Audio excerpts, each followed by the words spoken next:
Ma'am please welcome.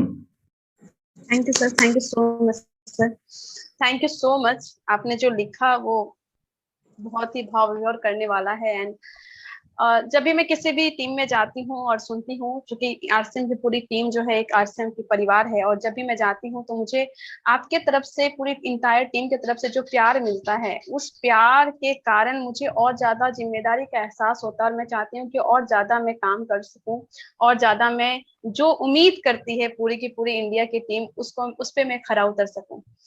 आज के जो ये प्रोग्राम है वो प्रोग्राम है सक्सेस स्टोरी। एंड मुझे नहीं लगता कि अभी मैं इतनी सक्सेसफुल हुई हूँ कि मैं अपनी सक्सेस स्टोरी बताऊं किसी को।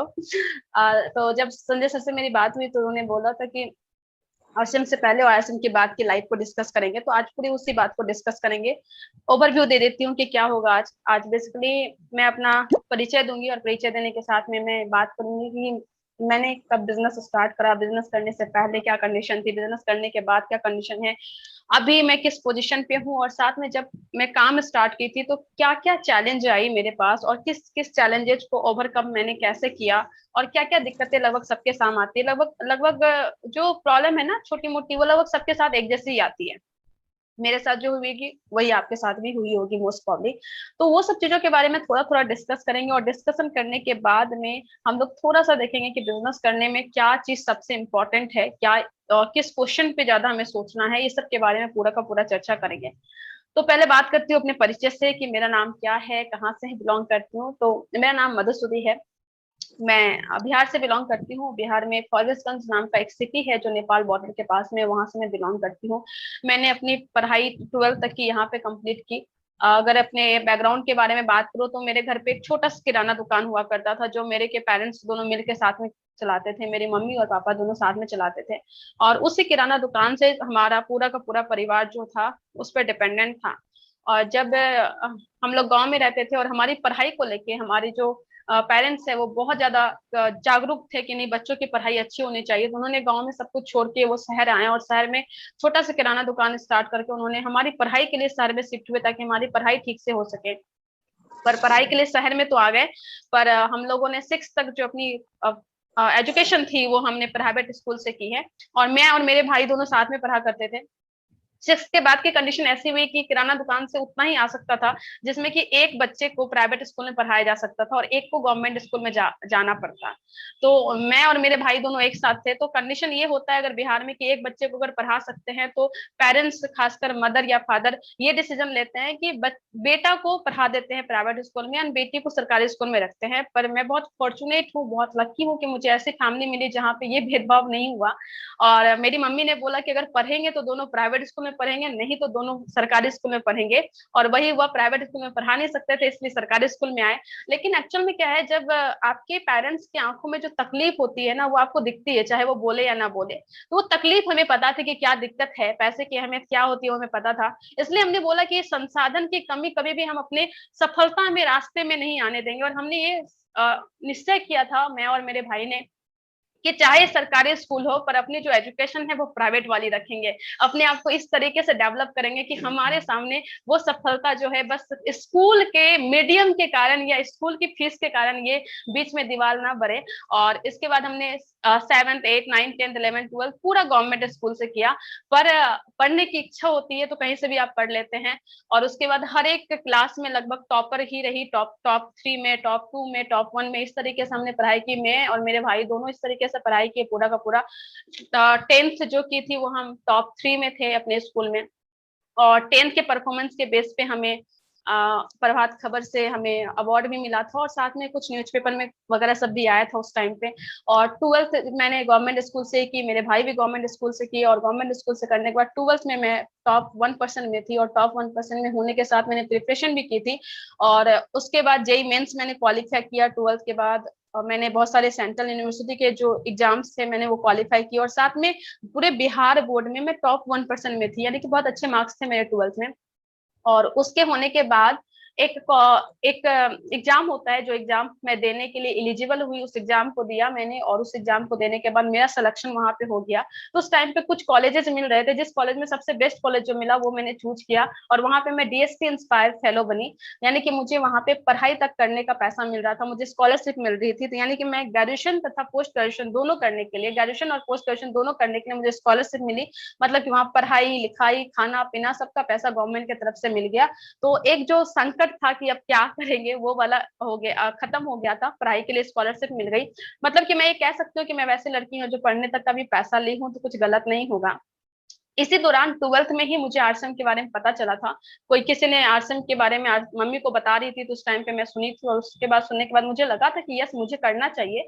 और किसी तरीके से जुगाड़ करके मैंने अपनी अपलाइन मोहन सर से बात की थी, और मोहन सर को जब मैं बताई थी कि मैं 12th की स्टूडेंट हूँ और मैं आरएसएम करना चाहती हूँ, तो सर ने सीधे मना किया था कि नो, अभी तुम्हें कॉलेज में जाना है, और कॉलेज में जाने के बाद फिर तुम बिजनेस करना। बोले कि ठीक है, ऐसा भी ठीक है। क्यों, अपनी 12th का मेरा जस्ट एग्जाम होने वाला था, तो मैंने 12th का एग्जाम दिया, एंड उसके बाद जब कॉलेज में चली गई मैं, तो कहते हैं ना कि एक छोटे से सिटी से बिलोंग करने वाली लड़की उतने अच्छे कॉलेज में चली गई, और स्कॉलरशिप मिलने लगी, पैसा वैसा कुछ लगता नहीं था पढ़ने का, सब कुछ वहां से मिलने लगा। तो एक थोड़ा सा कॉलेज का नशा चढ़ गया था, मुझे लगा कि अब तो मुझे आरसीएम की जरूरत नहीं है। और फिर मैंने छोड़ दिया कि अब नहीं करना आरसीएम। आराम से अच्छी खासी जिंदगी सेट हो गई थी, स्कॉलरशिप मिल रही थी, ग्रेजुएशन पोस्ट ग्रेजुएशन दोनों में स्कॉलरशिप लेके मैं पढ़ाई करती, और उसके बाद फिर मैं पीएचडी करती, पीएचडी में भी अच्छी खासी स्कॉलरशिप मिल जाती, उसके बाद प्रोफेसर बन जाती। ये पूरा एकदम कहते हैं ना कि पूरा का पूरा करियर एकदम सेट था, कोई दिक्कत नहीं थी। और जितने भी मेरे आसपास के स्टूडेंट आए, सब लोग बहुत ही हाईली एजुकेटेड फैमिली से, बहुत अमीर फैमिली से बिलोंग करती थी। और जब उन लोगों को मैं देखती थी, मुझे लगता था कि इन लोगों के साथ पढ़ रही हूँ, क्या दिक्कत है, अब तो हो गया, लाइफ सेट है, अब क्यों करना है। इस तरीके का एटीट्यूड मेरे में आ गया था। और मोहन सर क्या बोले थे, कॉलेज में जाके करना, पर कॉलेज में जाके मैं भूल गई थी कि मुझे आरसीएम नाम की कोई चीज भी एग्जिस्ट करती है। तो लेकिन मेरी अपलाइन नहीं भूले थे, उनको याद था कि उस लड़की से करवाना है, और वो लगातार मुझे फॉलो अप करने लगे। जब वो मुझे लगातार, जब मैं फर्स्ट ईयर में थी तब मुझे फॉलो अप कर रहे थे, फर्स्ट सेमेस्टर में, बोले कि सर बिहार बोर्ड से पढ़ के आई हूँ मैं, कॉलेज में मुझे एडजस्ट करने में टाइम लगेगा, पूरा लैंग्वेज चेंज है, पूरा इंग्लिश में सब कुछ हो रहा है, मुझे तो अभी समझने में दिक्कत आ रही है। यहाँ पे लैंग्वेज या तो बंगाली है या तो इंग्लिश है, इसमें मुझे समझने में दिक्कत आ रही है, मुझे एडजस्ट करने का तो टाइम दो। ये बेसिकली मैं बहाना बना रही थी। एंड उसके बाद 6 महीने के बाद बोला कि ठीक है, तुम एडजस्ट कर जाओ, तुम अपने कॉलेज में एडजस्ट कर जाओ। 6 महीने तक मैं बहाना देती रही, पुड़िया देती रही, एक तरीके से मैंने बोला कि मैं नहीं करूंगी। लेकिन 6 महीने के बाद उनका फॉलोअप थोड़ा बढ़ गया, उन्होंने बोला कि क्यों नहीं करना तुझे, ये बता। और मेरी अपलाइन बार बार मुझे बोल रहे थे कि क्यों नहीं करना है, ये बताओ। और मुझसे वो बहुत सारे क्वेश्चन पूछने लगे कि ये कारण बता दो कि तुम्हें ये सिचुएशन में तुम क्या करोगे। मैं बोले कि ठीक है, आपको ये जानना है कि आर्ट्स क्यों नहीं करूंगी, तो मैंने बता दिया कि ऐसा ऐसा लाइफ सेट है, फिर क्यों करूंगी मैं। तो उन्होंने बोला कि नहीं, ये वैलिड रीजन नहीं है। और उन्होंने कुछ सवाल पूछे, जिस सवाल को मैं डिस्कस करने वाली हूँ, जिस सवाल को सुनने के बाद मैं मजबूर हो गई थी कि मुझे ये बिजनेस करना है। उसके बाद मैं इंटरनेट पे गई, मैं बोली कि कुछ तो बताना होगा, कि ये सब सवाल का आंसर मुझे देना होगा। तो मैं ये खोजने के लिए इंटरनेट पे गई कि मुझे आरसीएम क्यों नहीं करना है। और जब मैं इंडिया के डेटाज वगैरह देखने लगी, और चूंकि मैं साइंस बैकग्राउंड से हूँ, और मैंने साइंस लेके पूरी पढ़ाई की है, और मैं रिसर्च में हूँ, और मुझे डेटा वेटा सर्च करना बहुत अच्छे से आता था, मेरी पढ़ाई में ही वो थी। तो मैंने सर्च करना स्टार्ट किया कि आरसीएम मुझे क्यों नहीं करना है। और वो सर्च करते करते इंडिया के बहुत सारे ऐसे डेटा देखे, जो मुझे लगा कि यार मैं तो बहुत बड़ी अपॉर्चुनिटी मिस कर रही हूँ।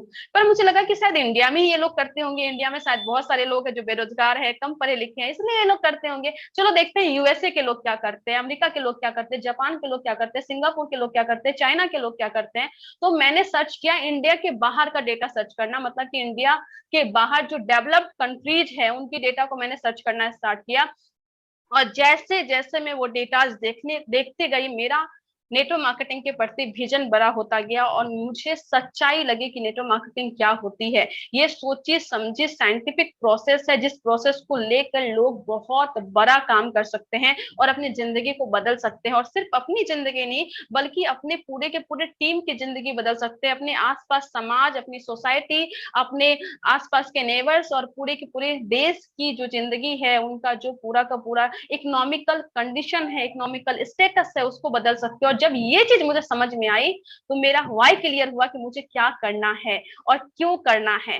और जब तक मुझे वो व्हाई पता नहीं था ना, तो अपलाइन का बार बार फोन आता था, और मैं उससे बहाना देती रहती थी, लेकिन जब मुझे क्यों पता चला, उसके बाद मेरी अपलाइन का नहीं बल्कि मेरा फोन अपलाइन को जाता था कि सर बताइए रॉयल्टी कैसे करना है, आप बताइए कि रॉयल्टी कैसे करना है, जो भी दिक्कत होगी, जो भी परेशानी होगी, जो भी करना होगा वो मैं करूंगी, पर बताइए कि रॉयल्टी अचीवर कैसे बनते हैं। और फर्स्ट दिन से, मैं जब आरसे में स्टार्ट की थी, फर्स्ट दिन से मेरे दिमाग में टारगेट था कि मुझे रॉयल्टी के लिए काम करना है, मुझे पैसिव इनकम के लिए काम करना है।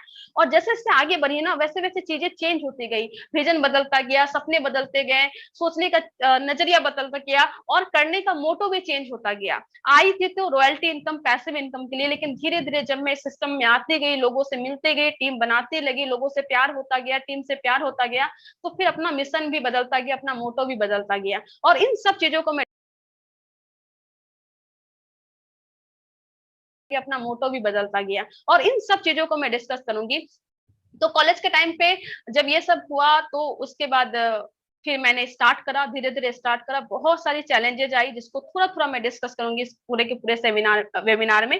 और जब उसके बाद मैंने स्टार्ट किया, बहुत सारी दिक्कतें आई, बहुत सारी परेशानी आई, इनफैक्ट बहुत सारे लोगों ने ये भी बोला कि क्या कर रही हो, और बहुत सारे लोगों ने इनफैक्ट तकलीफ वो नहीं देते हैं जो आपको नहीं जानते हैं, तकलीफ वो देते हैं जो आपको जानते हैं। और यही हुआ था, मेरे अड़ोसी पड़ोसी ने, दोस्त ने ज्यादा टॉर्चर किया कि तुम पढ़ने तक का पैसा लेती हो, ये कौन सा काम कर रही हो, जिस कंपनी को कोई नहीं जानता, जिसका कोई ब्रांड नहीं है, जिसके प्रोडक्ट को कोई नहीं जान रहा, उस कंपनी में जाके कर रही हो, तुम फेल हो गई तो क्या हो गया। क्योंकि जो स्कॉलरशिप मुझे मिल रही थी उसमें ऐसा था कि वो अगर 70% से मैंने कम मार्क्स लाया तो स्कॉलरशिप मेरी बंद हो जाएगी। तो एक प्रेशर ये भी था, क्योंकि मुझे स्कॉलरशिप मिल रही थी, तो ऑब्वियसली पढ़ाई भी टफ थी, और पढ़ाई के साथ बिजनेस करना किसी ने नहीं किया था आज तक। और जो भी लोग मेरे आसपास थे, वो लोगों की मानसिकता ऐसी थी कि बिजनेस जो है पढ़ाई के साथ नहीं की जा सकती, उनको ये डर लगा रहता था, और मुझे भी इनफैक्ट ये डर लगा रहता था कि अगर मैं बिजनेस करने के लिए चली गई तो कहीं मेरा वो 70% मार्क्स नहीं आया तो कहीं मेरी स्कॉलरशिप बंद ना हो गई, ये डर मेरे में भी था। पर कहते हैं ना, सब कुछ सीखा जा सकता है, और अगर आपको सही गुरु मिल जाए, सही गाइडलाइन मिल जाए, तो कुछ भी इम्पॉसिबल नहीं है। तो दोनों को मैंने साथ साथ किया, बहुत सारी चैलेंजेस आई, इधर के लोग उधर के लोग, ये वो चलता रहा, लेकिन धीरे धीरे चैलेंजेस को ओवरकम करती गई, सीखती गई, और सीखते सीखते सीखते सीखते, लेकिन सीखते सीखते रॉयल्टी अचीवर बनी। और रॉयल्टी अचीवर बनने के बाद जब मैं थोड़ा सा फोकस में आई सबके कि हाँ एक लड़की है जो रॉयल्टी अचीवर बन गई है, पढ़ाई के साथ पार्ट टाइम में काम कर रही है, तो मेरी अपलाइन भी मुझे ज्यादा प्रमोट करने लगी थी, मोहन सर भी मुझे ज्यादा प्रमोट करने लगे थे। तो मोहन सर को भी बहुत सारे लोगों ने बोला, क्या लड़की पे दिमाग लगाते हो, लड़के का कोई ठिकाना नहीं होता है, थोड़ी सी सफलता आती है सर पे चढ़ जाता है उसका सफलता, फिर शादी वादी करके सेटल हो जाती है, कहीं पे उधर चली जाती है, फिर उसका, उसके जो घर वाले हैं और पति हस्बैंड, उसके इन लॉज, और फिर बच्चे का डायपर बदलने में उसकी लाइफ चली जाती है। ज्यादा दिमाग मत लगाओ लड़कियों में, ये सब चीजें हुआ। और जब ये सब चीजें हुआ, जब मुझे ये पता चला कि कुछ लोग ऐसी बातें कर रहे हैं कि लड़कियां ज्यादा दूर तक सफलता नहीं प्राप्त कर सकती है, छोटी सफलता उसके सर पे चल जाती है, सर पे नाचने लगता है, और वो ज्यादा सफलता प्राप्त नहीं कर सकती है। और उस टाइम पे गिने चुने लोग थे जो कि लड़कियां सफल थी नेटवर्क मार्केटिंग में। तो जब मुझे ये बात पता चली तो एक जिद आ गई कि अब तो करना है, अब तो दिखाना है। और उस तरीके का जिद आया, और उसी टाइम पे मैंने कसम खाई थी कि अपना कॉलेज कंप्लीट होने से पहले मैं टेक्निकल अचीवर बनूंगी। रॉयल्टी तो बन गई थी, लेकिन मुझे पता था कि 20,000 25,000 कोई मैटर नहीं करता था उस टाइम पे, जिस सिचुएशन में थी। मैं बोलती कि ठीक है 20-25,000 आ गया, लेकिन अब मुझे पैसे के लिए नहीं काम करना है, अब मुझे रॉयल्टी के लिए काम नहीं करना, अब अपने आप को प्रूव करने के लिए काम करना है कि मैं किसी से कम नहीं हूं। और मैंने ये फैसला लिया था, मैंने ये कसम खाई थी, और मैंने अपने अपलाइन को बता दी थी। मैं मोहन सर को बोलती थी कि सर अब बताइए कि कैसे टेक्निकल अचीवर बनना है, और मेरे कॉलेज पूरे होने से पहले बनना है। और मेरा कॉलेज कब कंप्लीट होता, मेरा कॉलेज होता मई 2020 में, मेरा कॉलेज कंप्लीट होने वाला था, और मैंने कसम खाई थी कि उससे पहले मुझे टेक्निकल अचीवर बनना है। और उस जिद के साथ, एकदम जुनून के साथ लग गई कि अब ये तो करना है, क्योंकि मोटो ही बदल गया था ना, एकदम सोच ही बदल गई थी। एंड उसके बाद मेरा मई 2020 में कॉलेज खत्म होने वाला था, और दिसंबर 2019 में, यानी कि 5 महीना पहले मैंने अपना टेक्निकल कर लिया था, पर्ल अचीवर में बन गई थी। और तब मुझे लगा था कि यस, अब कुछ भी कर सकती हूँ। वो कहते हैं ना, छोटे छोटे चीजें होती है जो आप करते जाते हैं ना, आपका कॉन्फिडेंस बढ़ता जाता है, और उसके बाद मेरे में वो आग लग गई थी ना कि अब तो बहुत कुछ करना है। एंड जब पर्ल अचीवर बनी तो एक सीखने का जुनून मिला, जैसा कि सुनील सर बोल रहे थे, उसके बाद मैंने बहुत सारे कोर्सेज किए। रॉयल्टी के बाद से मैं समर्पित हो गई थी कि मुझे नेटवर्क मार्केटिंग सीखना है, और मुझे कुछ नहीं आता था, साइंस की स्टूडेंट थी, मुझे पीएच वैल्यू आता था, फिजिक्स का फॉर्मूला आता था, मैथ्स आता था, मुझे कुछ भी नहीं आता था, बिजनेस का, मैनेजमेंट का कुछ भी नहीं आता था। पर मैं बोली थी कि मैं सीखूंगी और प्रोफेशनल तरीके से सीखूंगी। और उसके बाद मैंने बहुत सारी कोर्सेज किए ऑनलाइन। मैंने आईआईटी खड़गपुर से सेल्स एंड मार्केटिंग का कोर्स किया, आईआईटी खड़गपुर से मैंने लीडरशिप पे कोर्स किया, मैनेजमेंट पे कोर्स किया, और उसके मुझे लगा कि नहीं मुझे और सीखना है, लेकिन अब प्रैक्टिकल सीखना है, क्योंकि थ्योरेटिकल हो गया था। आईआईटी खड़गपुर से मैंने कर लिया था, एमबीए वाला कोर्स मैंने एक दो कर लिए थे। अब मुझे लगा कि नहीं अब थोड़ा प्रैक्टिकली भी जाते हैं, तो प्रैक्टिकल कहाँ से सीखूं? तो मैंने डॉक्टर विवेक बिंद्रा सर को ज्वाइन किया।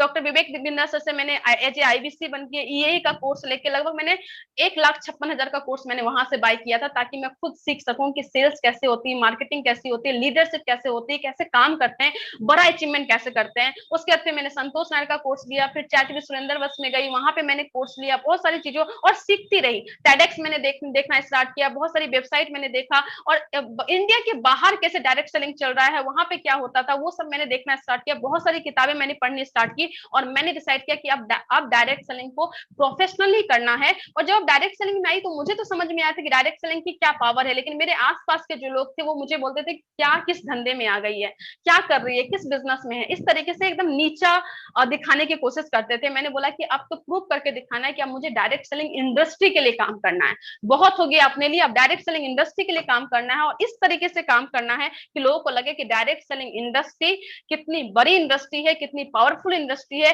कितनी ज्यादा मिराकल्स करने वाले, चमत्कार करने वाली इंडस्ट्री, और इस इंडस्ट्री के लिए काम करना है। और उसके बाद से मैं अब इस इंडस्ट्री के लिए काम कर रही हूँ, और धीरे धीरे करते करते अभी लगभग 30 लाख का टर्नओवर मेरा है। स्टार पर्ल को मेंटेन कर रही हूँ मैं। 30 लाख का टर्नओवर है, यानी कि बीवी में टर्नओवर है, मतलब कि ऑलमोस्ट 60 लाख बीवी, 60 लाख रुपीज का टर्नओवर हर एक महीने मेरे टीम में होता है। और फिर उससे जो सैलरी आती है, जो पेमेंट आता है पर मंथ का, सैलरी तो नहीं बोलना चाहिए, जो कमीशन आता है, वो कमीशन लगभग 60 to 80,000 का होता है। अब इम्पोर्टेंट ये नहीं है कि ये 30 लाख बीवी का टर्नओवर हो रहा है और इससे इतना पेमेंट आ रहा है। इम्पोर्टेंट ये है कि ये जो टर्नओवर है, ये एक 23 साल की लड़की का पढ़ाई और अच्छे कॉलेज में पढ़ाई करते हुए पार्ट टाइम में काम करते करते हो रहा है। ये इंपॉर्टेंट है, ये सिस्टम की ताकत है, ये डायरेक्ट सेलिंग की ताकत है। और इस ये जब होता है तो आप में एक अलग तरह का कॉन्फिडेंस आता है, और उस पर जब आप काम करते हो और बड़े विजन को लेकर काम करते हो तो फिर आपको कोई रोकता नहीं है। तो ये मेरा छोटा सा इंट्रोडक्शन था कि मैंने कैसे कैसे ओवरकम किया है, कैसे कैसे मैं यहाँ तक आई हूँ। अब बात करेंगे कि वो कौन से सवाल थे जो सवाल मुझे मजबूर किया था कि मुझे ये बिजनेस करना है, उस पर थोड़ा सा बात करेंगे। और फिर धीरे धीरे जैसे से ये प्रोग्राम आगे बढ़ेगा, आपको बहुत सारी चीजें पता चलेगी कि मैं कैसे काम करती हूँ और किस तरीके से काम कर